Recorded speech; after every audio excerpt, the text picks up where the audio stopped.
I'm Dave D, and you're watching XP Team USA.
Sorry, it's DJ. I think this is what people, or a toy shop, a little bit too relaxed at the situation. I think you actually been involved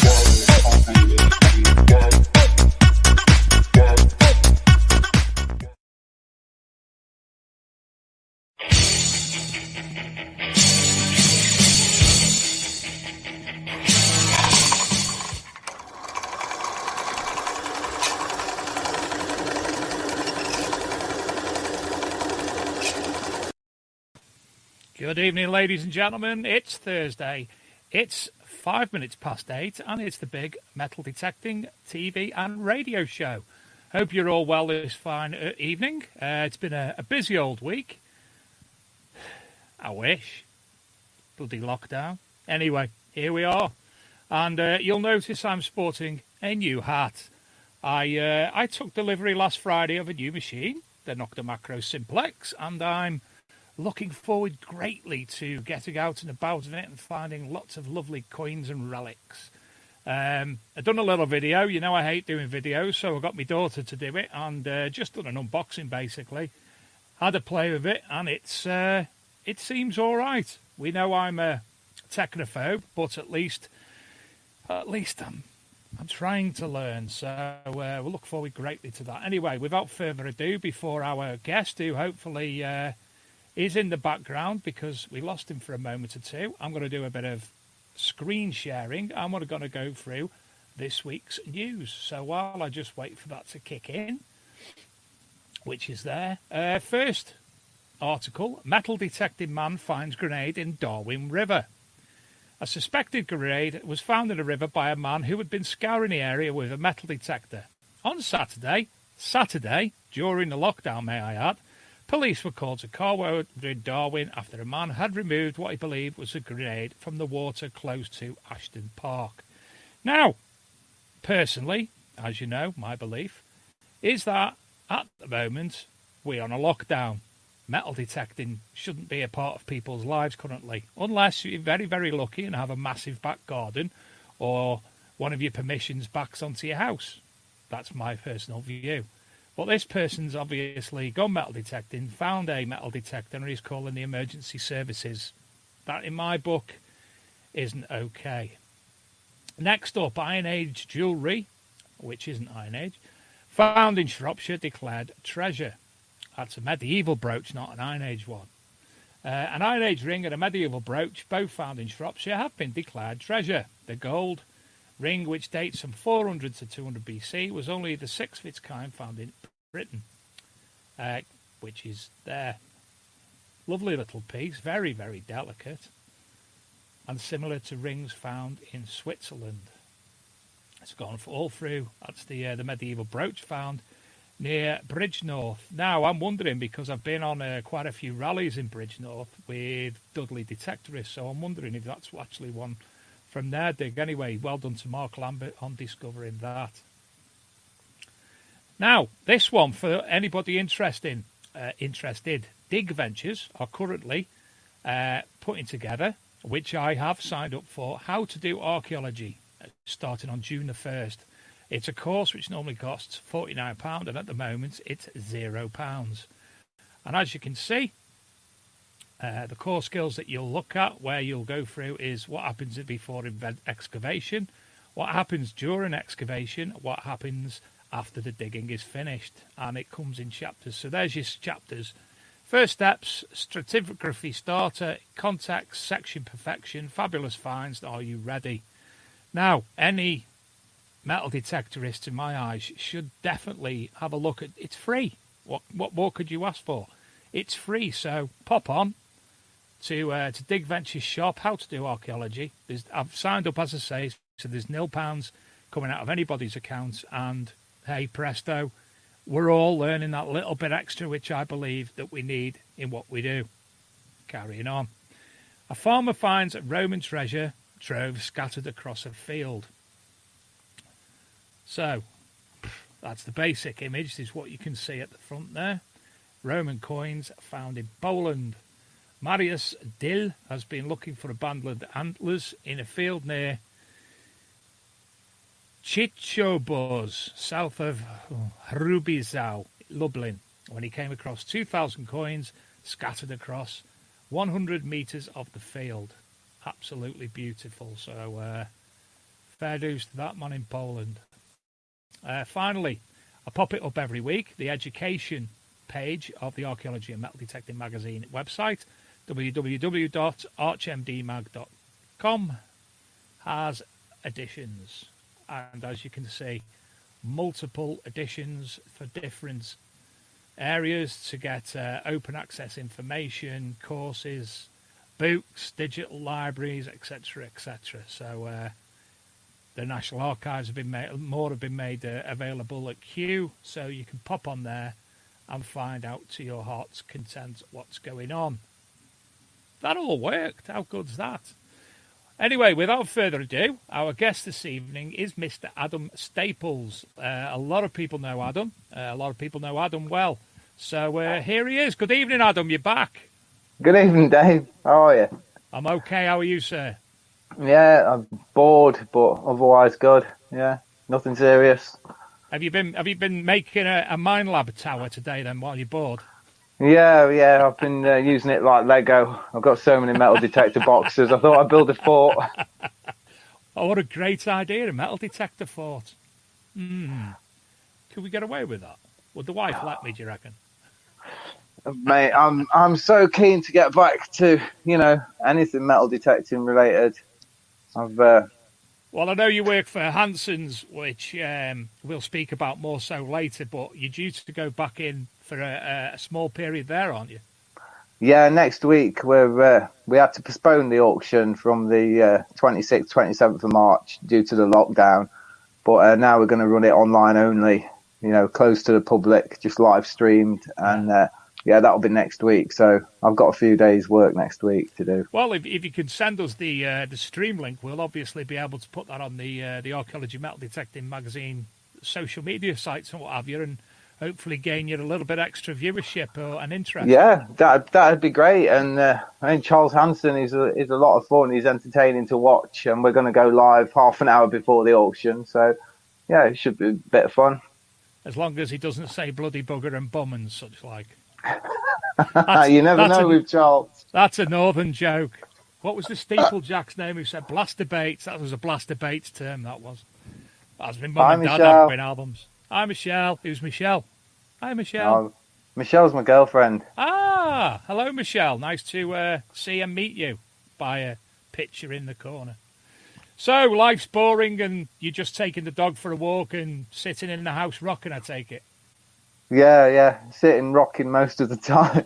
But no, I've been out most days with the dog, and since you've been allowed to drive out for a bit of exercise, we've got out in the countryside.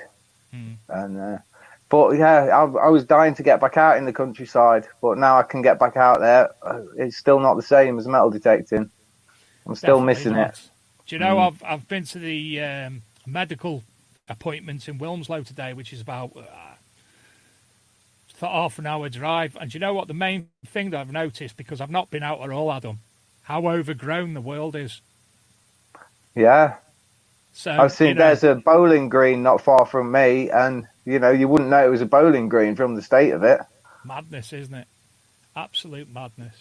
Anyway. Hi, Carl. Hi, Carl. Carl Swain. Sorry. Yeah. There's a new listener, new viewer as well. I say listener because we usually obviously do the podcast, but for those of you who are watching, let me just explain. Because the internet is so wildly used at the moment by all and sundry, everybody's kids on the tablet, everybody's on Netflix and whatnot. Obviously, internet usage in the UK is absolutely sky high. So unfortunately, when we're trying to put the podcast together at the same time as we're doing the show, we synchronize everything. Everything's run simultaneously. Unfortunately, at the moment, we can't do that because one of them gets kicked out. So we've decided the best thing to do is obviously continue the show as normal, because then we can download the audio file, which I've just downloaded the audio file from Sunday Night Special show and put that up today, so you can listen to the paranormal meets metal detecting and archaeology. So that's on the Spreaker account now, which is available via all good streaming podcast sites. So this will be available tomorrow for you to listen to as well. So you can send it to Carl to listen to, Adam. Anyway, moving on to metal detecting, because that's why we're here. How long have you been metal detecting? Well, seriously, for the last 15 years. I started maybe 20 years ago, got into it for a year or two, had a few different machines, didn't really find very much. And then about 16 years ago, I just got the craving to go out and look for treasure again. So didn't have a car at the time either. Went out, bought a car, drove to a metal detector shop, bought the cheapest metal detector I could find, and got back out in the fields. And you've had some minor success since. Yeah, it took a while, but yeah, things are going all right now. So, give me some examples of the sites that you've actually worked on in the past 16 years. Well, I've been all over the UK, well, all over England. I haven't been up to Scotland yet hunting. That's on my to-do list.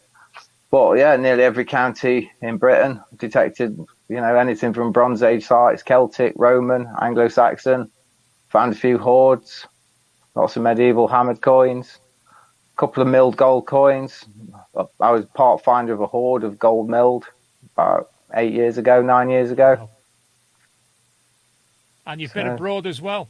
Yeah, I've been to Croatia working with archaeologists over there. I went in 2015 to look for the site of a Roman battle, a lost battle site, where supposedly 20,000 people were killed, and the exact location of the battle isn't known. So we went over there, a team of us, and had a week hunting for the battle site. We didn't find it, but we identified, dozens of new archaeological sites. Mm-hmm. All the finds were donated to the museum. That was part of the conditions for getting a license to metal detect out there, because it's not as easy as it is in the UK to just get permission from a landowner and go treasure hunting.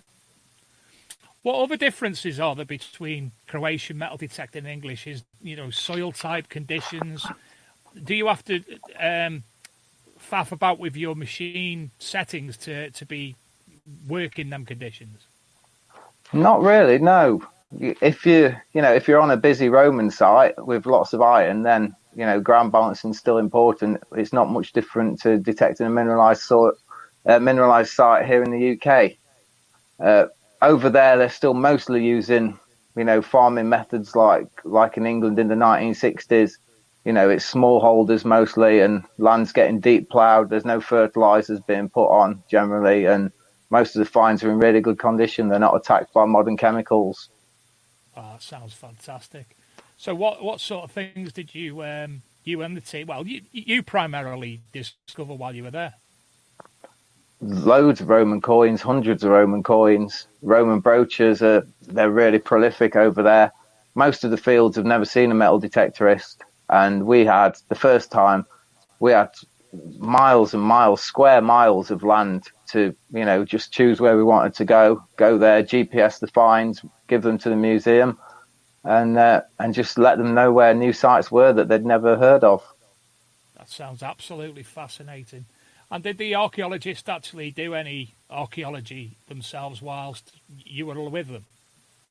No, they were just mainly supervising. This was just field work. We didn't come across any significant archaeological structures or anything that required digging, but we have identified quite a few sites that are now of protected status, the same as a scheduled monument would be here in England. Wow, fantastic. And you were with Gordon Heritage, was one of the people you were there with? Yeah, Gordon was there. The first time Gordon drove me about in his truck, Gordon actually found a hoard of Roman coins while we were there. Wow. And there was a hoard of medieval hammered silver coins that was discovered between the group. I'm not sure how many we had, hundreds, but I had 10 that day and got bored of digging them up because it was, they're very small coins. They're only about half a gram, maybe 13, 14 millimeters. And I went off searching for more stuff, and I found a beautiful Iron Age silver brooch, and also a complete Bronze Age axe, and what appears to be, an ancient shrine site or something like that. There's a spring in the field. It was very waterlogged, and I think that's now a protected site. That's fascinating. I bet that was one of your favourite weeks ever in metal detecting. Yeah, and one of my best days that I've ever had as well. It's, I've had some really good days since, but yeah, that's the top 10 for sure. A magical experience. I've been back twice since then, and enjoyed it. Fascinating. Now, I notice you've got a lot of Mine Lab equipment in the background and the Mine Lab T-shirt. That's your go-to machines. Yeah, at the moment, the Equinox 800. That's my everyday machine. The last time I was in Croatia, somebody said to me, away from all the hype, I know you used to be a Deus user, and I said, I still own a Deus, and he said, but no ball here. If you could only have one machine, what would it be? And I said, well, I've come 1,500 miles to Croatia. I've only brought one machine. Look at what it is. Yeah. It's the Equinox. And that's my go-to. I've got the GPX 5000 as well, but that's a special occasions machine. That's the polished one. So what about the Vanquish? It's had plenty of use, but as an everyday machine, the Equinox is much easier to get on with. Yeah. Once you've got an area, if you think there's deeper things, the Chew Valley hoard, for instance, we thought we'd cleared that out. I went back there a month later with the GPX and found another 106 coins. Wow! Which is mind blowing. So I see you've got the Vanquish there. Have you had much use out of that since its launch? Yeah, I had the first day out with it. I had a phenomenal day. I found a Tilby cut quarter farthing. I found an Iron Age bird mount, a vessel mount in the shape of a water bird, and I found a complete Bronze Age axe as well. Would that be one that I've got an image of to show later? Yeah, you've got a photo of that. That's fantastic. So Yeah. it works. Yeah, and the last time I went, I've only been out with it 3 times, I think. It's because for a few weeks before lockdown, I was busy getting the auction catalogue together, making sure it was all good to go. So I had 3 weeks without going detecting before everybody else stopped as well. So I'm really, really missing it. But yeah, my last 3 times out were with the Vanquish, and it's a very good machine, especially, given the price. Yeah. And I take it you also represent Joan Allen. Yeah. Well, I'm good friends with Luke, who runs Joan Allen, and he's looked after me with equipment in the past, and especially when we found a hoard. He's a good mate. To be honest, the first few machines I actually acquired via Joan Allen, obviously they'd done the finance payment, so I went that route at first, and everything was fine. I actually picked up a macro racer at one point, and the coil was wrong. There was something wrong with the coil, and between themselves and Nocta Macro, first rate experience of getting that sorted, no problem. Yeah, well, they've got a great reputation for customer service, and I bought a Laser B3 off them in, I don't know how long ago, sometime in the 1990s. I bought a Laser B3 from Joan Allen, and I've got the old books written by Joan Allen herself from the 1970s. I've got a number of old magazines. We spoke about it on the show the other night. Just pop one up. Treasure Hunting magazine from 1978, which was my dad's magazine. And I can't believe that, Joan Allen have got big advertising in this. It's quite phenomenal to see a company last that long. Yeah, it's really good to, you can go back as far as you want, I think, in the treasure hunting magazines, and they're still there. And I never met her, but I think she was a very canny woman. She knew what she was doing, and set up a great company, great reputation. And it goes back to last year's Detectable, where they had the old-fashioned hut, the Joan Allen hut, which was a throwback to when they started. So that makes a lot of sense now. Obviously, I've seen that in the magazine. I know they weren't in cabins in the woods and what have you, but fantastic. Yeah. Oh, sorry, I just saw a question there. Will I be trying the Apex out? Well, yeah, like everybody else, I'm interested to, see exactly what Garrett are coming out with this time. They say it's going to be completely different. Are we going to see multi-frequency from a different company to Mind Lab? True simultaneous multi-frequency? Or have they got something else up the sleeve? I don't know. I think it's good that, manufacturers are up in the game. Absolutely. Jumping over to the live comments while we're there. Good evening to each and every one of you. I'm not going to name names because I'll lose track of where I am. I see a lot of new people watching the show tonight. I'll say hi to Sky. We have to say hi to Sky. Sky's our youngest viewer. And as I say, each and every one of you. Sky's 12. Sky's a 12-year-old metal detectorist, which she started. I think you might have seen some of the finds and the manner she was displaying her finds on the big I've seen Facebook them. group. Absolutely brilliant. So kudos to Sky for that. As I say, thank you to each and every one of you. I noticed Hammy Hunters shared this show out on the group, Detectorist Metal Detecting UK. Thank you very, very much for that. It's very kind. If any of you do want to share it into your group, we would appreciate it greatly, because obviously this is one of only only a few chat shows in the UK on a Thursday night for metal detecting. So obviously get the information out there and more people can watch. It's not for us, it's for you. We're just, sadly, I'm crap at it, but I'm a host who's been able to talk to people about metal detecting, which I like. So give it a share. We'd appreciate that greatly. So I'm going to go shortly over to some of the images that you sent me, and we'll discuss them. But before we do, during your career metal detecting, I'm sure you've been privy to some fun events, some hilarious events in metal detecting. Tell us about a few. Oh, I wish you'd have primed me for this, but yeah, Can't prime you for primed you for a bit, but I'm not going to prime you for everything. it might take me to a few minutes to run through to any that are broadcastable. Well, while you're mulling, I'll share the screen, and I'll go and have a look at some of the images. We'll start having a look at some of the images that you've sent over for us. So I just open the application window. Adam Staples should be sharing. When it does, I will start. There we go. So, where did we start? Where should we start? Tell me what. Who's this little fellow? He looks like a fun chap who really does enjoy his days out with you. Right, I can't. I take it you're talking about Titan. Can you make the pictures bigger, Dave? Because I can't quite see them from where I'm sitting. That's at its biggest, I'm afraid. Let me just see. Let me stop sharing and try again.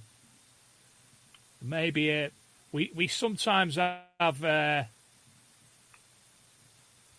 issue with the sharing, so wait for it to kick back in. So can you see it now? There we go. Yeah, that's my little buddy Titan. Yeah, he's the blue staffy. He's 5 years old, and I was going to say he loves metal detecting. He loves stone hunting. He runs about the field. He picks up stones. He'll come and bite your wellies. He'll bite your trousers. He'll jump on your coil until you throw a stone for him, and then he'll just run about with that all day. Occasionally, he'll dig a hole to get a stone. If you can't find one on the surface, he'll get in your own hole while you're trying to dig finds out. Yeah, he has a ball when we're out there. You want to get him one of them, something else to carry about in your bag, one of those like a 2 foot long plastic throwing thing that it's curved, so when you release the ball, it goes for miles. Get him one of them. Yeah, well, he prefers stones to balls. Get a slingshot. Balls don't last long enough. Get him a Black Widow. So, no, that's not where I want to be. Not just yet. So please bear with me while I get back to where I want to be. The images have all mixed themselves up, sadly. So this was one of the images that I absolutely loved. Because you've got Titan in the background, I take it it's a Roman amorphic brooch. Yeah, it's a Roman zoomorphic plate brooch, 2nd century AD, something like that. It's got enamel decoration on there. I think it's probably a Saluki type dog, lurcher, that kind of animal. And yeah, I found it. Titan always comes over if I'm down. If I get my phone out to take a photo. If he's half a mile away, he'll come back to get in there. And yeah, it was just great to set it up, to his profile. Like that. It's absolutely stunning. Where in the UK was that found? What county? That was in Nottinghamshire. Right. Absolutely stunning brooch. That fair play. Yeah, to find it. I mean, I'm holding it by a leg, but to find one with the ears, the tail, the legs intact. It's quite rare. I found a lot of broken zoomorphic brooches. Now, I hope I've got these in the right order that you sent them me. These were some of your... That's stunning. Can you tell us about that coin? Yeah, that's a silver minim of a Celtic king from the south coast. This is found in Sussex. And it's a king called Hepaticus. And he was one of the sons of Commius, who was probably the most famous Iron Age chieftain in Britain. And...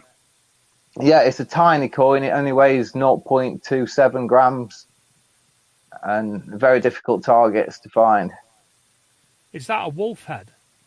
It's a boar head. It's a wild boar. I don't know if you're able to zoom in on it, but it's it's a beautiful rendering of a boar head. You're putting me on the spot now. There we go. Yeah. There we go. And you can see for a coin that's only, I think, 9 millimeters across, it's got fantastic detail. Is that 2 coins or 1? No, that's 2 coins, yeah. Right. The one on the other side is Tincamarus, who was another son of Commius, or he claimed to be a son of Commius. Mm-hmm. They're not sure these were all actual blood relatives. It's a bit like the Roman method of having the next emperor, where they'd say, he's now my son, so he'll be the next emperor. They weren't necessarily any relation whatsoever. Right, tell me about these beautiful little darlings. Oh, these are two of my favourites. Yeah, these are Iron Age gold staters. They're both northeast coast types. Corrieltavi tribe, which is mostly the East Midlands of England, from Northamptonshire, Leicestershire, Lincolnshire, Nottinghamshire, up into South Yorkshire. That's the tribal area for these. And these are two of the earliest coins from that tribe. They're really big. They're very good quality gold, and they're heavy. They're both just over 6 grams. Wow. Now, I'm not an expert. Could you tell me what the animals are on the coins? Well, they're horses, and Right. they're both. The one on the left is a right-facing horse, and the one on the right is a left-facing horse. They're thought to have been struck at two different mints, operating simultaneously. One striking left-facing coins, one striking right-facing coins. Isn't it mad that Iron Age man depicts the horse looking like that? Yeah, well, I was reading an article the other day about it was on Chris Rudd's website, and they said it was about a particular type of stator where the horse is very, very abstract. And they were saying who, other than somebody who was off their head on magic mushrooms or similar, would engrave a horse that had a star for a chest and lines coming out of its rear, and you wonder whether they did have any sort of extra influence on their artistic license. Beautiful. I mean, this one here, that there looks like the bow of a ship. What would we explain that? And these moons. And Right. This is all not tire tracks, but tire tracks. Yeah. Well, for this, you've got to go back to sort of 4th century BC, Macedonia, and the staters of Philip II of Macedon, and they were popular coins, and they started to spread throughout Europe. And as they did, the local tribes cottoned on to using money and started creating their own imitations. And over the course of 250 years, it got cruder and cruder, and different tribes interpreted it in different ways. Mm-hmm. So what you've actually got on there are the vestiges of the head of Apollo. Right. And the lines along the bottom, they're the remnants of lines of the cloak on his chest.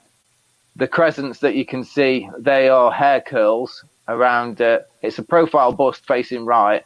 So if you imagine the bottom crescent is his ear, and then the crescent above that is a hair curl, and then you can see the laurel wreath going up his head, those bricks angling upwards. Yeah. And most Celtic coin dies were actually bigger than the coins they were striking. So quite often you'll get a one-sided design. You might get some of the face, another time you'll get none of the face, but you'll get the back of the design. And that's fascinating. Yeah. Absolutely fascinating.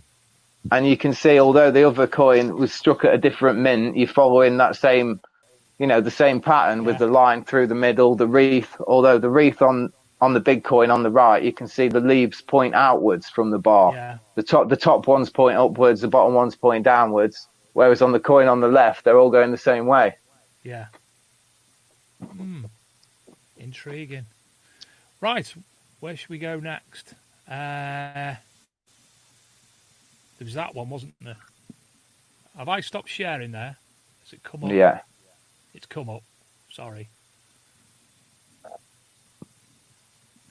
Again, we see the horse on the right, and yeah. Well, these 3 coins, I found all these over the course of 3 days on 2 different fields in one weekend. So to get, the Olympic set, the gold, silver, and bronze, it was quite a weekend.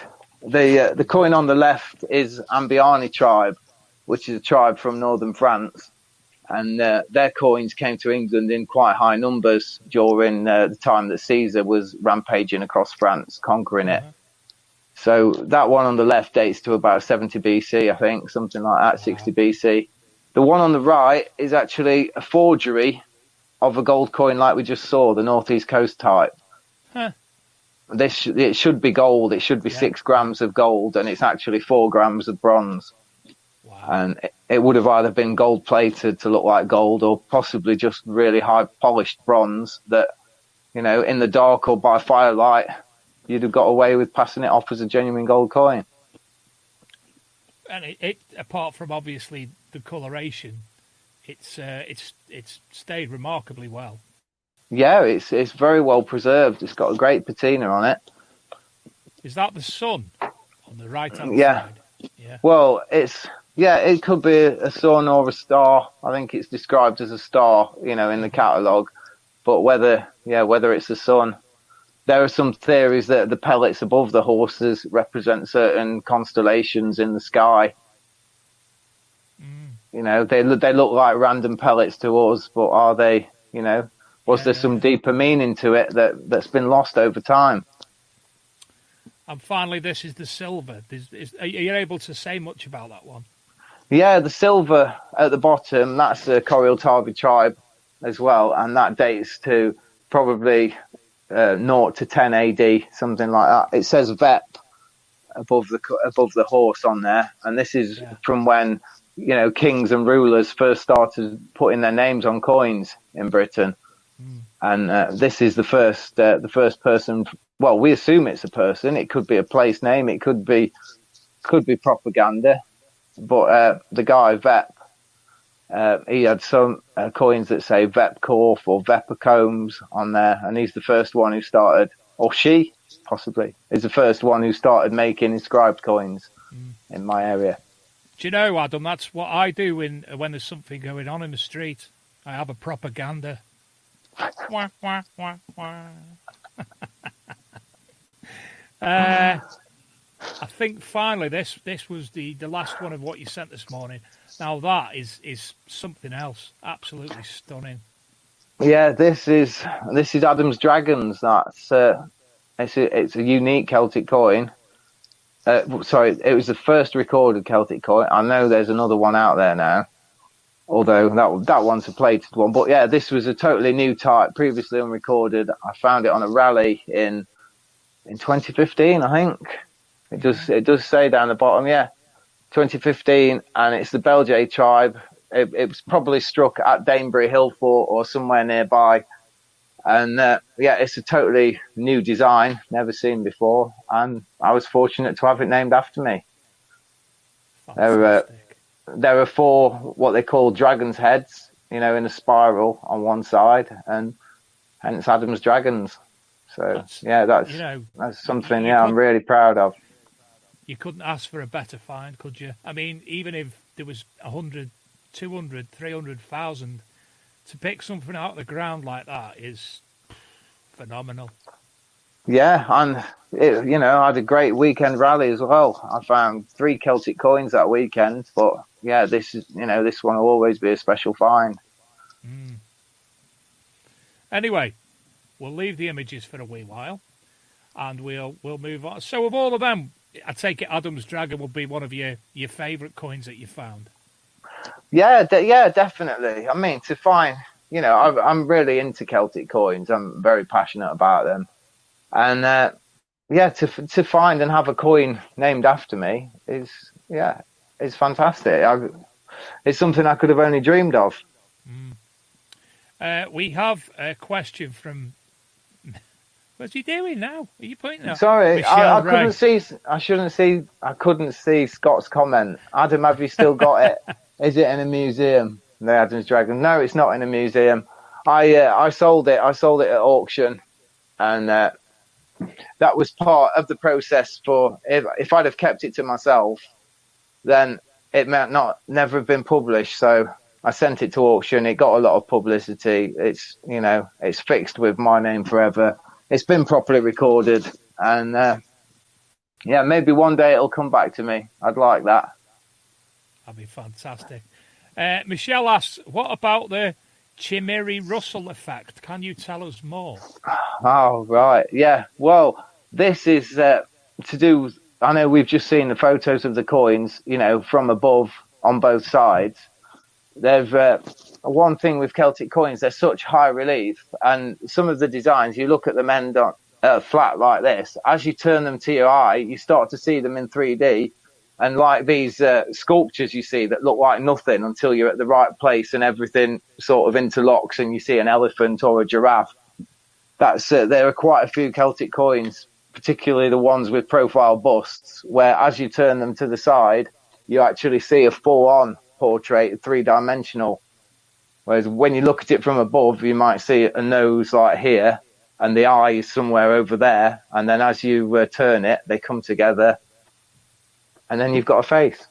That's mad as cheese. Now, the ability to design and create something like that way back when, that's something special. Yeah, it is. And a lot of people say to me when I show them things I found, they say, wow, how did they make that back then? You know, and it's the same way that people make beautiful things today. You know, this is, you know, craftsmen, artists. People just with simple tools making amazing things. Unbelievable. Paul Grimley asked, do all staters have a horse on one side? No, not all staters. The majority of them do have horses, but, you know, you've got exceptional ones like the Norfolk Wolf staters, which, you know, they have a wolf instead of the horse. Are they the one with Romulus and Remus feeding from underneath type? No, they're Roman coins. Right. But yeah, the Norfolk Wolf stator is very similar to the gold ones that you just saw on the photos, except the horse has been replaced by a wolf. Wow. And it's got, you know, snapping jaws with big teeth, bristly back, and yeah, the other side is again just a disjointed head of Apollo, similar to most British early staters. But yeah, with a clear wolf on the other side. So whether somebody, you know, misinterpreted, they looked at a stator and thought, what's that? Like you said, what kind of animal's that?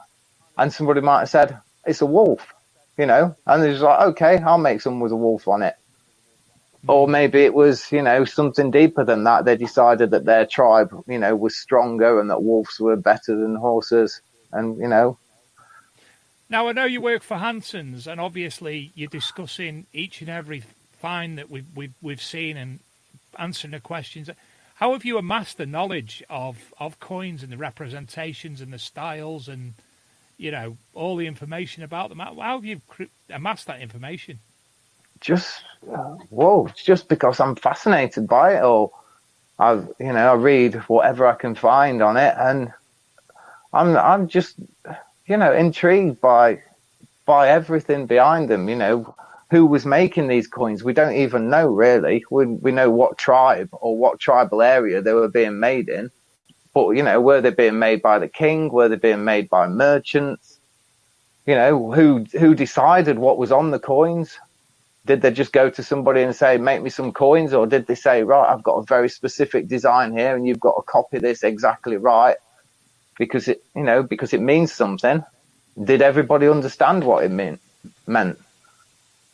It's, and it's got so many parallels with like modern society. If you went on holiday, for instance, and you get a load of euros or, I don't know, money from another country, you know, Australia, for instance, do you know who the people on that money are? Mm-hmm. You know, you see a picture of a man on a £5 note. Do you know it's Winston Churchill? Do you know why it's Winston Churchill on there? Do you know what Winston Churchill did? Yeah. You know, we might do, but somebody from another country or, you know, somebody younger or somebody who just doesn't care about that might not even look. Oh, it's got a man on it. So it's fascinating to draw these parallels because people, you know, don't really change. Human nature hasn't changed over 2,000 years. All the practices that went on, you know, over 100 years of Celtic coins, they went from having quite a lot of gold in and being heavy to getting lighter and lighter. The gold went down, the weight went down, but presumably they were still the same value. And then, you know, after the wars in Britain, you know, they changed from having silver coins down to 50% silver coins. So all the silver coins come in, we take half the silver out and make them into the same amount of money and keep the profit. Yeah. And then after the Second World War, they did the same again and, you know, took all the silver out of the coins. So you get in, you know, £10 million worth of silver bullion, and then you give out £1 million worth of cupro nickel bullion, and you make £9 million profit for nothing. Never thought of it in that way. And makes perfect sense. And we can come on to this when we get into the Chew Valley hoard as well, because it was the same in medieval times. They changed the coin designs every 3 years and made it illegal for the old coins to circulate. So you had to take your money to a moneyer who would say, oh yeah, you've got 100 coins there. I'll charge you 10% and I'll give you 90 new style coins back. Yeah. And that would be his profit, and he paid tax to the crown for the right to be a moneyer. And it's just a way of generating income. Absolutely. Well, we're going to have a break for 2 minutes, Adam. Roll the VTs, Luke, and I'll speak to you in a moment.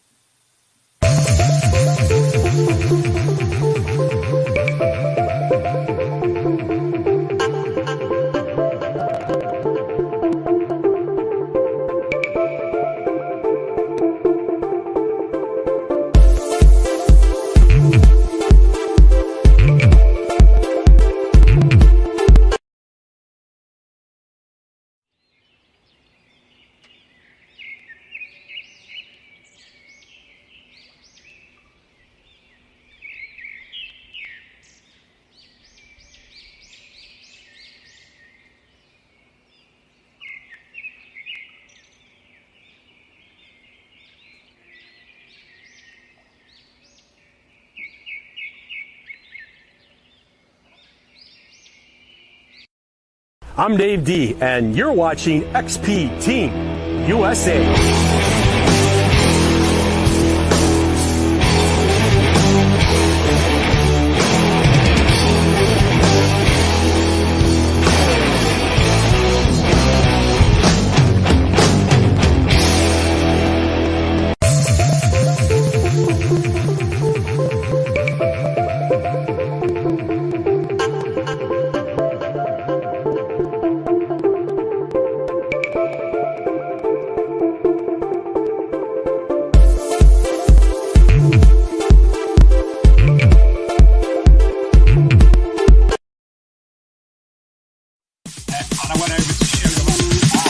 Sorry, it's DJ. I think this is what people, or toy shop, a little bit too about the situation. I think what have you actually been involved with?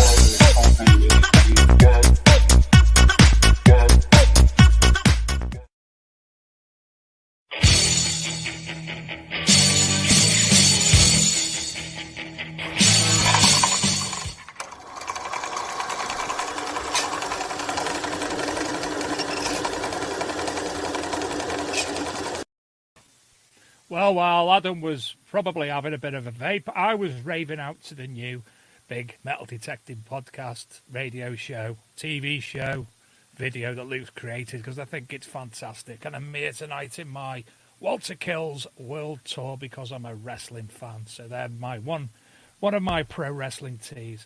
Anyway, back to it. I asked you earlier, Adam, one of the fun events that you've been privy to. And you've had a good half hour to mull it.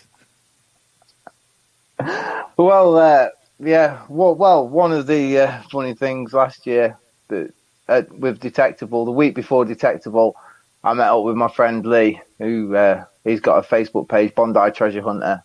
He's an Aussie guy. He lives in Amsterdam. He came over for the week before, and we had some great times the week before. We went in the local village pub and we met this guy who knew all the local farmers, and he was telling us where to go, and we'd all had a few drinks, and then he was like, okay. And he got out this great big old accordion and started banging out modern classics on it like it was a jukebox. It was, he wasn't playing old music. He was playing really good music, and really surreal experience that was. And then, unfortunately, we went out with the Garrett Team Anaconda Treasure, the American Diggers. We went out for a night out with them and some other friends, and the next day we had to go to Detectable. Lee was working on the Mine Lab stand and he was broken. We had to stop quite a few times to be sick, and then we're heading up from Hampshire to Detectable, which is in Oxfordshire, and he says, here, turn left. Said, no, that's the M4. We're going straight up to Oxford. No, he says turn left on the sat nav, and Yeah, the Mine Lab Hotel was an hour's drive from Detectable. Who told us that? It was at Cheltenham. It's Julian, isn't it? He's the Mind Lab rep for. Yeah, Julian Salmon. Yeah, he told us about that. He said, "Oh, Yeah. I can't believe what's that." So, but thankfully, when I got here, somebody had got me a Costa. But yeah, he said, because he was going to catch the train up, and I was like, no, stay for another day, and we'll drop you off. And he said, "Will you drop me off at the hotel?" Yeah, of course we can. Obviously, it's going to be somewhere pretty close to Detectable, so it's not going to be far out of our way. Yeah, and I slept in my car. Scotty B's asked, can you give him a PM, a private message after the show, if you can remember. Yeah, all right, Scott. So where are we? Anyway, so I had a great laugh with Scotty at Detectable as well, where the guy with the travelling pub, he was a good laugh. We had some good nights with him, because I arrived on the Thursday, I didn't go home until the Monday, and on the Sunday night when most people had gone, he was he'd had a few shandies, shall we say, and me and Scott took over his bar, and and we had a happy hour where everything was free. when you'd say Scott took over the bar, could he see above the bar? Yeah, well, people were asking him for ID, even though he was serving them. Well, on the Saturday night, after the Mind Lab had their soiree, Luke, myself, Dan Spencer, obviously quite a few other people were in their tent. And Scotty B come in, disappeared. And he said, "Dave, mate, whatever you do, get me up at 8:30 tomorrow morning, please." I said, "Yeah, mate, no problem, I'll do that." So I'm up at, 6:30, go and have my breakfast, set up the store for the day, etc., sit round chatting. And, better go and get Scotty up. So toddled over to his camper, because he camped next to us in the merchants area. So his wife's there, Katrina, in the waves. I said, "Where is he?" She went, "You'll never wake him up." So why not? She went, "He was bladdered, Dave." So goes in the thingy. "Scotty," I'm shaking him up and down on the bait. The van's going. Pulled him out of his bed, jumped on him, starfished him, dragged him out of the bloody camper van, and he's there. All right, I'm up.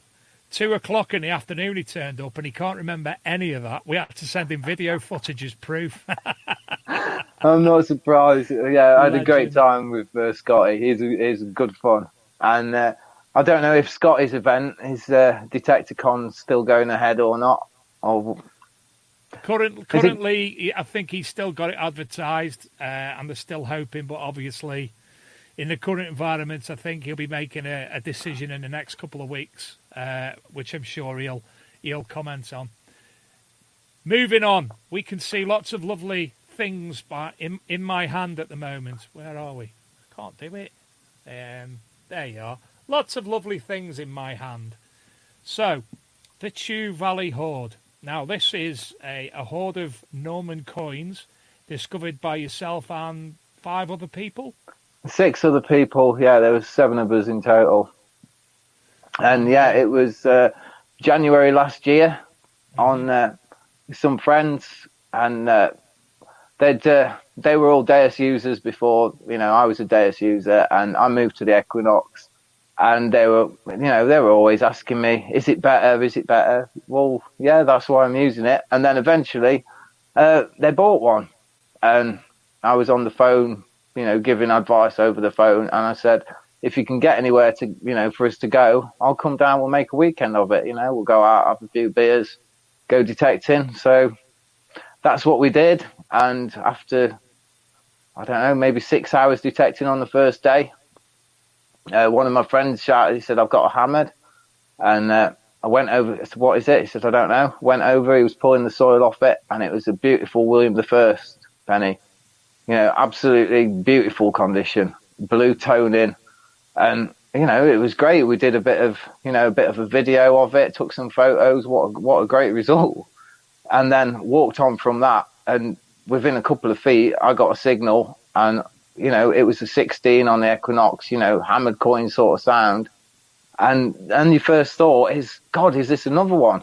I think that every time I find something good, if I find a piece of gold, if I find a Roman coin and you get a signal 2 feet away, you think, it's just another. You always think, oh, am I onto something amazing? So dug it up, and it was another William I coin, and there was a Harold coin in the hole as well. So, I mean, the William I are pretty rare. Harold coins, I had one, I wanted to find one since I started detecting. It's the Battle of Hastings, Harold, arrow in the eye. And about 3 or 4 years ago, I found a cut half of Harold, and, I was over the moon with that. So all of a sudden it's gone from a William the Conqueror to 2 William the Conquerors and a Harold as well. And then one of the others was like, I've got signals here as well, dug down. There's, those signals there. There's coins in the hole. There's another signal over here. And then it was like, oh, God, and then it's like, there's 10 coins now. And in monetary terms, that first coin was maybe £1,000, £1,500 coin, and then another William, wow, that's £2,000 or £3,000 worth of fine. The Harold, maybe £4,000 or £5,000 for one of them. So straight away, this is becoming something really, really significant, not only financially, but historically as well, because these are both sides of the Battle of Hastings. Presumably you wouldn't have had coins of Harold and William going together at the same time. And and then we got to 30 coins, 40 coins, and said, look, we better get in touch with the landowner here. And so we rang the landowner. He came down. It was the first time I'd ever met him, and we're showing him these coins, and he's saying, what are they? And I'm saying, they're medieval coins. These are Anglo-Saxon. These are Norman. They're 1066. They're Battle of Hastings. They're worth an absolute fortune. And he was sort of like, well, are you sure? They look like milk bottle tops to me. No, they are. And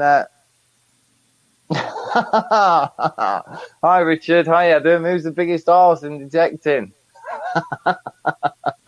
You don't want me to answer that, Rich? Really? Sorry, Richard's a good friend. So anyway, he said, look, I said, we need to get archaeologists down here, really. And he said, well, you seem to know what you're doing, so crack on. And then he came back with some buckets to put the coins in. And we carried on. I tried to get a flow to come down. I rang almost every flow in the country. I couldn't get anybody. It was a Saturday. Mm-hmm. And eventually I'd spoke to Julian Evan Hart earlier that day, or the day before, and I rang Julian and said, have you got any emergency numbers for PAS, anything like that? And he said no, but his boss Dan, who you'll know, Dan's personal friends with Michael Lewis, who's head of PAS, and I'm not sure which one. One of them was on holiday somewhere as well in a different country, but Julian got the word out, and it went up the chain far enough to get to Michael Lewis, and then it came down the chain, and I had a flow on the phone within half an hour, talked through what was going on. He told me what we should be doing. We were already doing it, but I thought, this is something really significant we could do with someone coming down.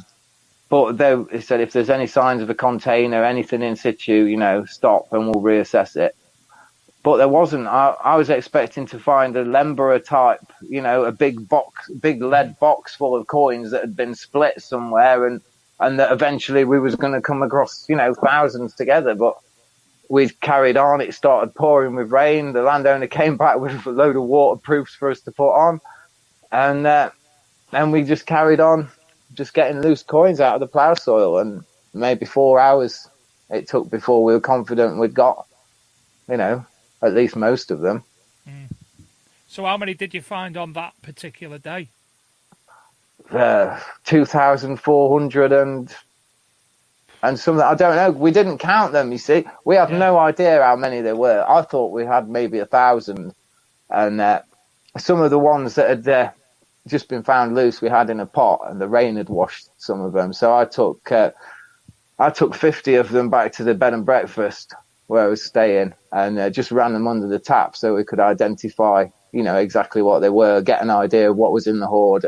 And the rest of them were left with the soil on, just in a big bucket. And then over the course of the weekend, we were just sat about biting our nails, wondering what we're going to do. And the Flow offered to come and collect them, but wouldn't be going to the British Museum anytime in the near future. So we got in touch with the British Museum and said, can we come and bring them down ourselves? And so on the Tuesday morning, we set off in convoy down to the British Museum and dropped them off. And the image that's on screen at the moment is this day one. Yeah, this is the first day. That's my waterproof jacket there. And so when it started raining, I got quite wet. But yeah, I think that might be, I don't know, halfway through the day. There looks to be a lot of coins on there. They don't look wet though, so that's not the end. Fantastic. This is an image that them all bagged up at the British Museum. Yeah.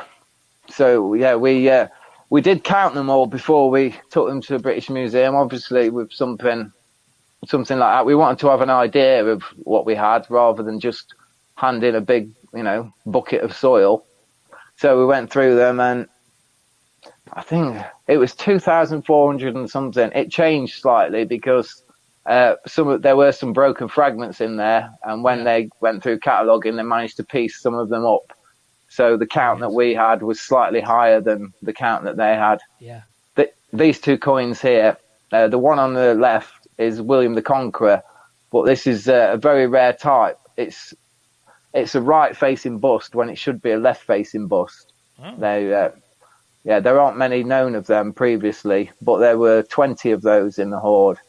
And the last one that sold at auction of that type with a right-facing bust was £8,000. Wow! And so the one on the right is Harold, and this is rare that you're going to get the Battle of Hastings on your hand like that, both facing each other. Yeah. So yeah, just it's literally history in your hand. This is one of the obviously more used media images. Yeah, this is at the British Museum after they cleaned and conserved them. They said they didn't need any conservation. I think there were 20 or 30 coins that were in there that were green, like they'd been stuck together in a little parcel, but they did conserve them and they came up just as good as the rest. The other ones, they just rinsed in water. So Adam, what's the current standing total of the Clew Valley hoard? It's 2,582. There was a bit of confusion in the paper where somebody got two of the digits the wrong way round, and then it was anything from 2,528 to 2,852, and but no, 2,582 is the official amount. People much more learned than you and I have classed this as a history-changing find as well. Oh, it definitely is. The Harold coins are mostly southern mints, a lot of them from Sussex as well, which is where the Battle of Hastings was. And they're sort of grouped around the south, indicating they came from circulation somewhere in that area. And they were all struck in 1066. Yeah. He only reigned for 1 year. These are struck in 1066. And then the Williams, which was struck from 1067, 1068, they're mostly, sort of southwestern area. They're up a little bit. They're more local to the area they were found in Somerset. So it's maybe somebody who had a payment to do with Hastings. And there's so many. It's more than doubled the number of Harold I coins previously known. And there are 5 times as many coins of William I type 1 than were previously known. And they're not all from different mints, but they're from a variety of mints. Some of the mints are totally unrecorded for that ruler. There are some Bath Mint Harold coins, and Bath is a completely unknown mint for Harold. Right. And there are 2 mules they've got Harold on one side and the reverse of William I as well. Wow. Totally unheard of. There are 5 coins of a new type for Harold, which has got a really flamboyant bust and an inner circle, inside the legend, which you don't usually have on Harold. So you've just said about Harold on one side and William on the other. Would that coin itself be an exceptional coin unheard of and therefore. Oh yeah, these worth are these an are totally absolute fortune. unheard of. Yeah, and if one was to go to auction, what price could you put on that? Yeah. It's William and Harold. Everybody knows 1066. It's a one day that probably, that you're never going to get on. If you went on Family Fortunes, we asked 100 people to name a famous battle date. It's going to be Hastings 1066. It is, yeah. And to get that on one coin it's never been possible before. So there's been lots of suggestion about why the hoard had been buried. What are the experts' opinion on why the hoard was there? Well, we haven't had much speculation from the experts about why it was there. But, there are certain things going on in that area at that time. My personal theory is, we've got 1,200 and something coins, I think 1,258 coins of Harold from, 1066. And then we've got 1,300 coins of William from 1067. So I'm wondering if it's sort of a yearly payment, tax to a landowner, a year's rent from an estate, a year's income, something like that. Now, in 1068, Harold Godwinson's sons, who were in exile in Ireland, they came back to Somerset, trying to raise an army to take on William. And they went to Bristol trying to gain support. They were turned away from Bristol, and they went on a bit of a, classic Viking-style rampage, doing a bit of raping and pillaging and burning the towns and things like that in the area. So, it's possible that they were put away, maybe just for safekeeping. Every year I'll put 1,200 coins away for my retirement. And then in 1068, somebody was killed and it never got recovered. Yeah. Well, it could have been spoils from, raiding in that period. It could literally have just dropped off the back of a wagon. Yeah. Well, we've got a short video that you've provided us. And what I'd like people to do is offer for the last 5 seconds, I'd like to see what your reaction is and see if it correlates with mine. Because I was dumbstruck. So, playing the video now. You'd like to give us a talk through it all, Adam? Well, this is just a close-up of the coins that I washed under the tap on the first day. And this is while we were counting the coins on the Monday. And you can see just how far it goes. It took 4 hours just to count them out. That's the point I'd like people to offer their reaction. It's, 2,500 coins sounds a lot, but when you see 2,500 hammered spread out like that, and they are, such phenomenal coins as well, it's just mind blowing. It's mind blowing just to see that. As I texted you this afternoon, I swore when I saw that. Absolutely brilliant. Yeah, that's actually the original sound as well. I didn't remove the sound off that, but that was about take 15, because trying to keep 7 people quiet for 20 seconds while looking at all that it was impossible. I think TC Detect Tony Kaywood's had the most similar reaction to my own. Yeah. It's absolutely something else.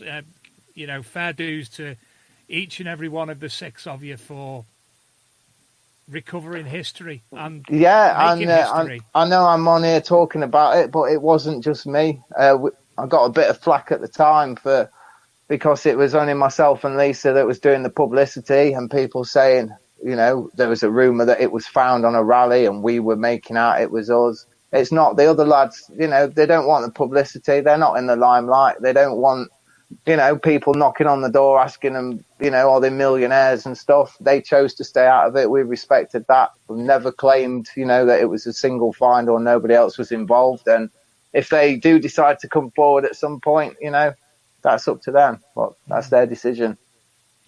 Has this gone through the process and the treasure and what have you at the moment? Yeah, at the moment, they were taken to the British Museum, declared, under the Treasure Act. That was in January. They were then cleaned and catalogued by the British Museum. The museum held a press conference in August last year and gave the report to the coroner. So the next stage is for the coroner to hold an inquest to decide whether they're treasure or not.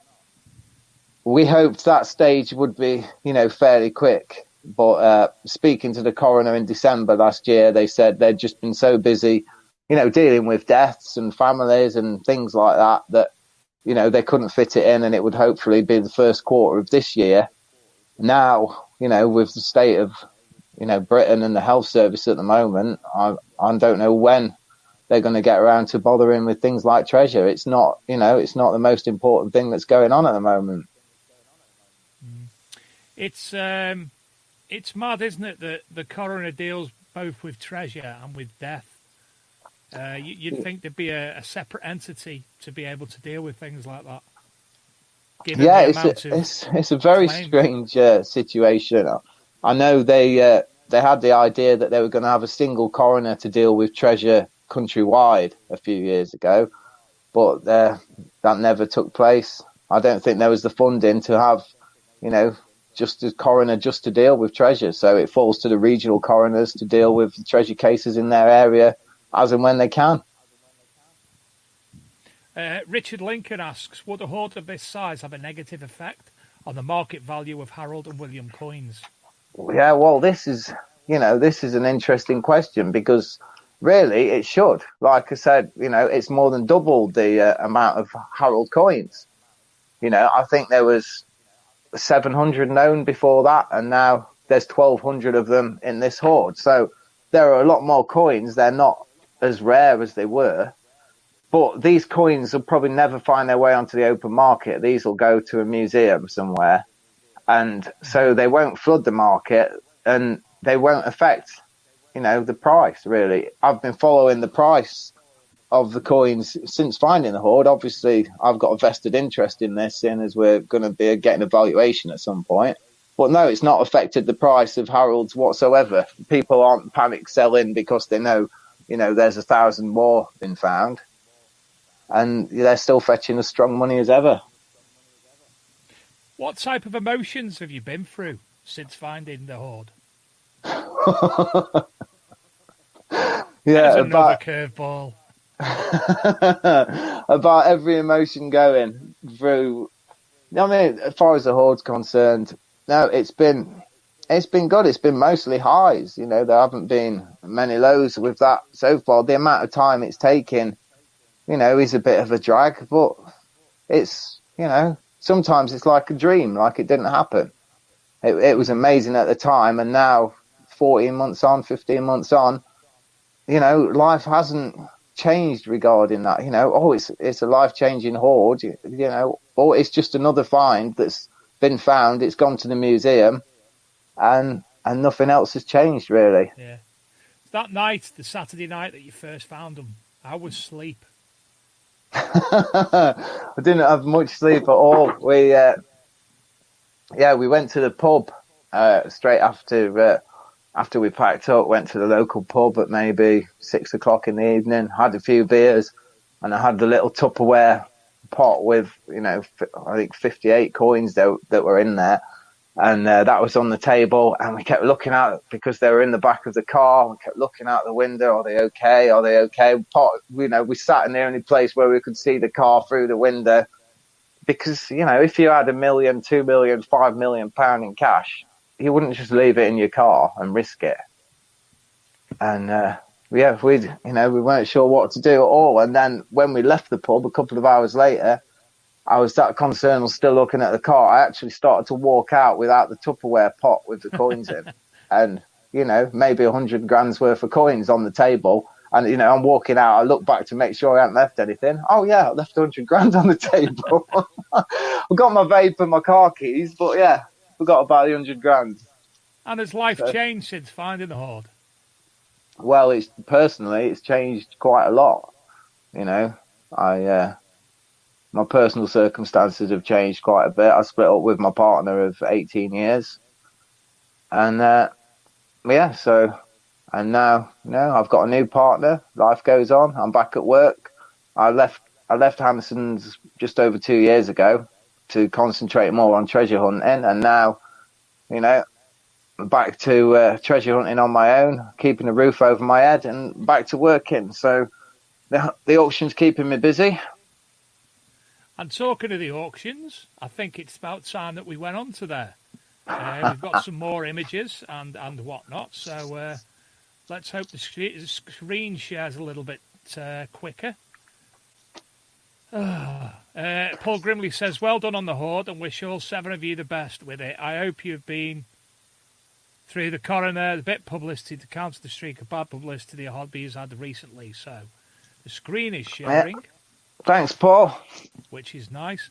So I'll let you introduce what this is about. Right, well, this, at the moment, on the Historica Facebook page, Historica is the department that I work in at Hanson's. We deal with ancient coins, artifacts, you know, the kind of things you might dig up metal detecting, or, you know, some things from worldwide, really. We've got an auction next week on the 6th and 7th of May. It's the auction that should have taken place, you know, just after lockdown started. But yeah, it was a bit of promotion. We're giving away that coin at the bottom, which is a silver coin of Gordian III. It's mid-3rd century silver coin. It's in beautiful condition, and you just share the post, comment on the post, and on Thursday night when the auction finishes, I'm going to go live. We'll do a random number generator, and someone will win that coin. Fantastic. Well, as I said before, we'll certainly be. I take it the live stream will be on Historica, or will it be on the Facebook group, or will it be on the website? Yeah, I think we'll be streaming it live on the Historica page as well. It'll be live on Hanson's website, which is hansonslive.co.uk. Brilliant. Well, as I said, we'll be able to share that, no problem. So people can see exactly what's going on through our channels. Yeah, I'm not sure exactly how we're doing it technically. They ran a bit of an experiment a few weeks ago where Charles Hanson did a charity auction for the NHS, just with donations from the public, and he raised 30 grand with that. I think that was using Zoom. So I think that's the software we're going to be using, but we're going to go live half an hour before. I'm going to be doing a run through some of the star lots that we've got, and a bit of a tour of, you know, all the finds on display. Well, they're not all finds, the coins and the artifacts. But working there, it's akin to going to a good museum, except I get to handle all these things. We've got a fantastic array of items in at the moment, including the best Saxon brooch I've ever seen. You've got a picture of it, Dave. Yeah, it stopped sharing again. So, here we go. Fantastic. Well, that was the first image I pulled up. Oh, yeah, that's an Edward III gold noble, which, well, was that Scotty's found a few of those. No, I don't think it was found in Derbyshire. Right. There was a news story last year we covered in the end of year review, and there was actually one discovered in Derbyshire, not dissimilar. Here we have a... Right, this is a very rare coin. This is, it's to do with, you know, Edward V, the princes in the tower.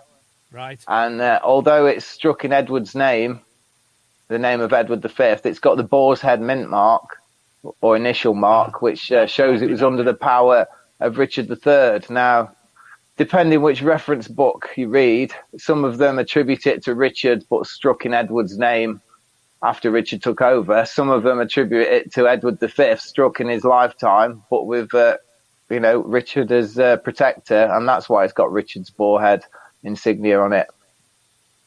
But it's a very rare coin, known from only a handful of examples, and easily overlooked if you don't know what you're looking at.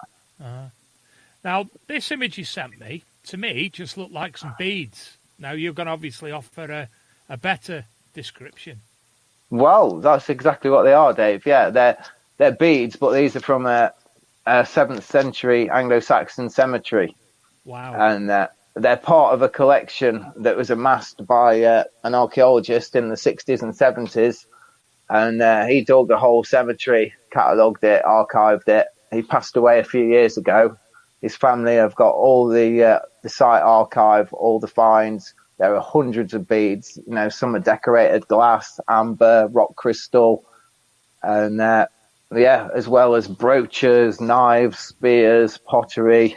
It's a huge collection and a rare thing to see complete outside of a museum.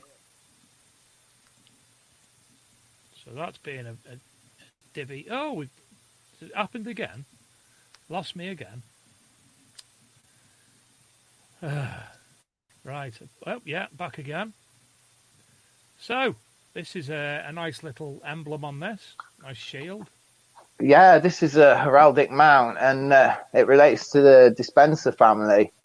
And the son, Hugh Dispenser, yeah, and I think he was killed on the battlefield, and his son was arrested for treason and met a very grisly end. He was dragged through the streets. He was attacked by the public. He was tied to a ladder. He was castrated. I think he might have been fed his own genitals. Some of his entrails were set on fire in front of him while he was still alive. He was hanged and then let back down before he actually died completely. They made a right example of him. So a bit of horrible history with that one. On my phone at the same time because I'm sure that this relates to something I've looked at in the past. No, the name rings a bell anyway. But a beautiful piece. Is that like a badger on top and dragons at the side? I'm not sure if they're actual animals or what they're meant to represent, some mythical beast. Well, yeah, maybe a wyvern on the right. You know, a sort of mythical creature. A gorgeous piece. Tell us about that. This is absolutely fantastic, an Anglo-Saxon square-headed brooch. And it's in perfect condition. It's gilded. You know, it's fully gilded. It's still got the pin on the reverse. This was excavated from a grave. This is not a metal detector find, but it's something I would love to find with a metal detector. I found pieces. What's the material beneath the gild?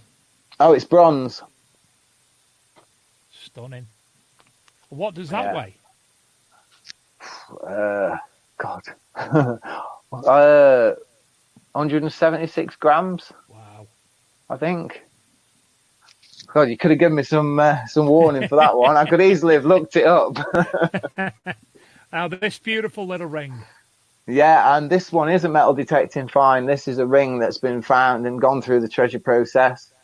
It's a medieval stirrup ring, 12th, 13th century, something like that.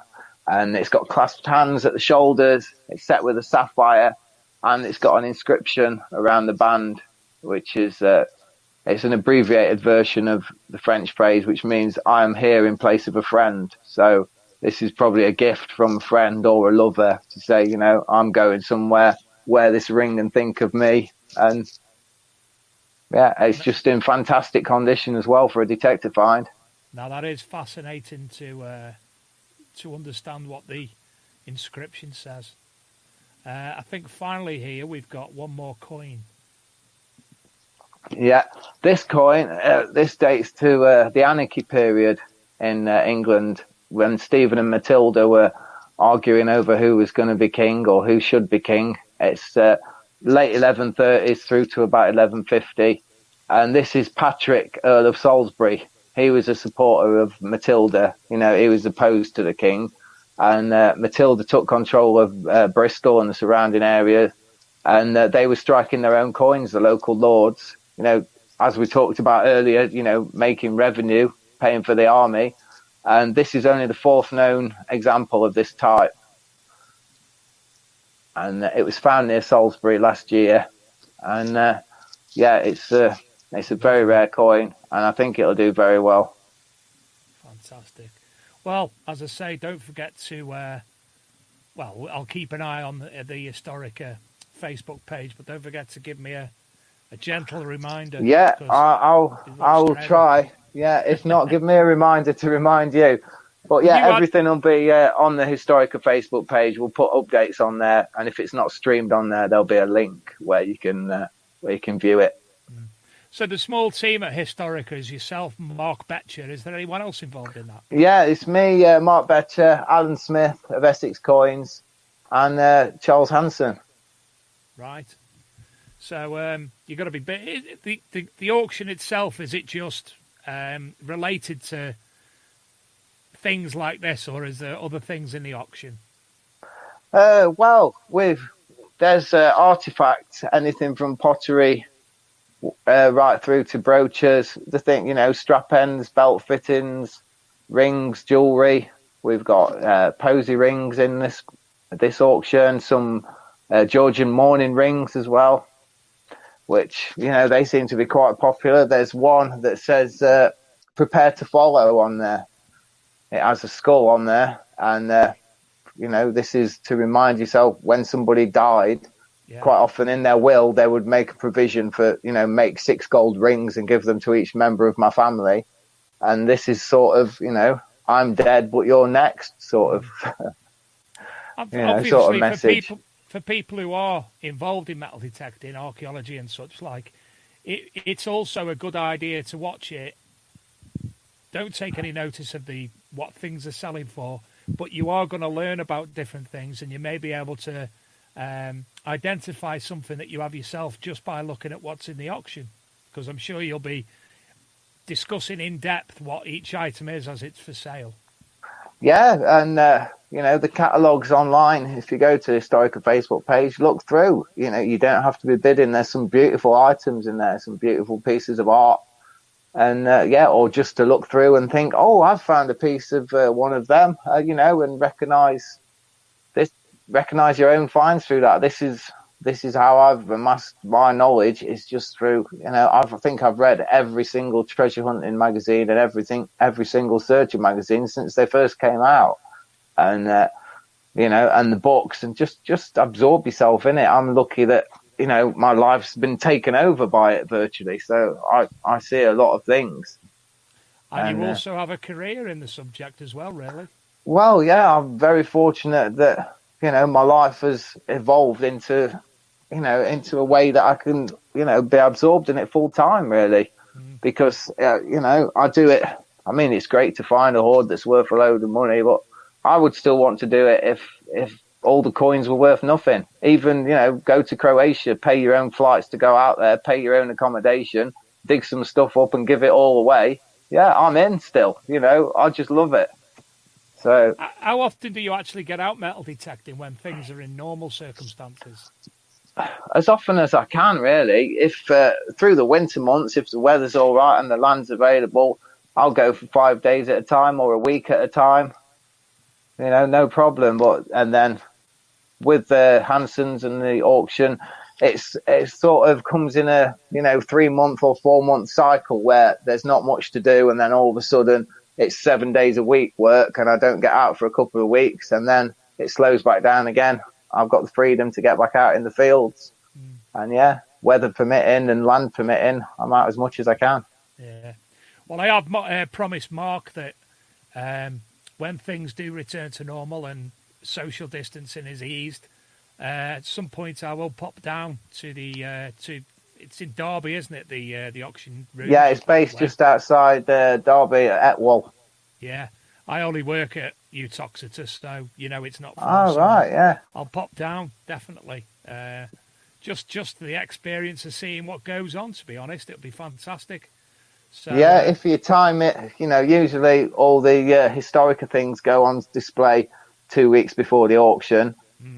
But there's, they have several auctions every month, varying from, toys or sporting goods, militaria, fine art, pottery, porcelain thing, and it rolls and rolls. So if you go down there, there's always something on show. There's always interesting things.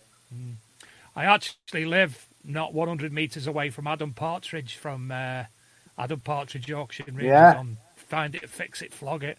So I've been along to his sales a few times. We've got one in Congleton called Whittaker and Biggs, which I always keep my eye on and end up having to go and pick stuff up for my brother who bids online. So it'll be a pleasure to come down. Anyway, Adam, it's been a fascinating evening. not only the images that we've seen and the story of the Chew Valley Hoard and your other finds, but your description and your ability to talk about things and your knowledge, it's first rate. And it's been a pleasure speaking to you, to listen. Oh, thanks, Dave. And it's been a pleasure talking to you. And everything that I know is just because I love doing it, and that's it. And I'm glad you've enjoyed talking to me, because I certainly have. Yeah, I'm sure that many other people will have as well. I know there was, when we announced the show earlier this week, there was a ruck of new people coming onto the Facebook group, and a lot of people saying that they'd be watching. So I hope those of you who have come on to watch tonight have enjoyed it as much as I have. I can't thank you enough, Adam. It's been brilliant.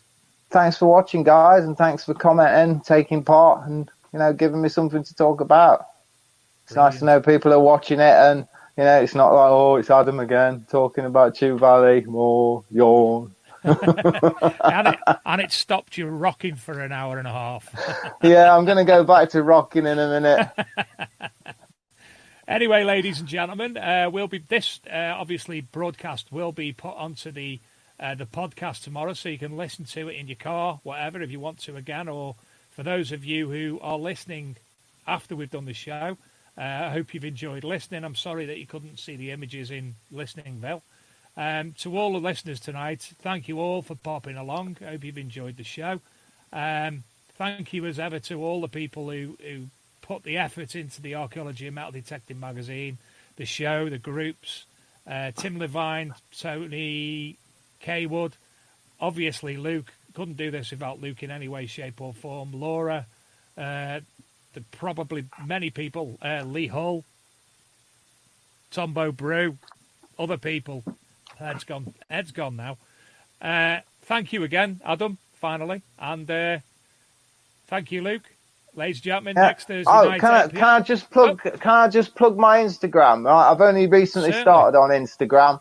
I love photography. That's another thing I like doing, and it ties in well with where I work. I get to take photos of beautiful things. So yeah, it's Adam's Treasure on Instagram. If you want to see some nice photos, get on there. And it's just another outlet for me to do something while I'm bored at home. So sticking photos up on there. Just followed you. There you go. Nice one. Thanks, Dave. So again, Adam Staples, Adam's Treasure on Instagram. Thank you again, everybody. Thank you, Luke, and good night. And I went over to show them. Sorry, it's DJ. I think this is what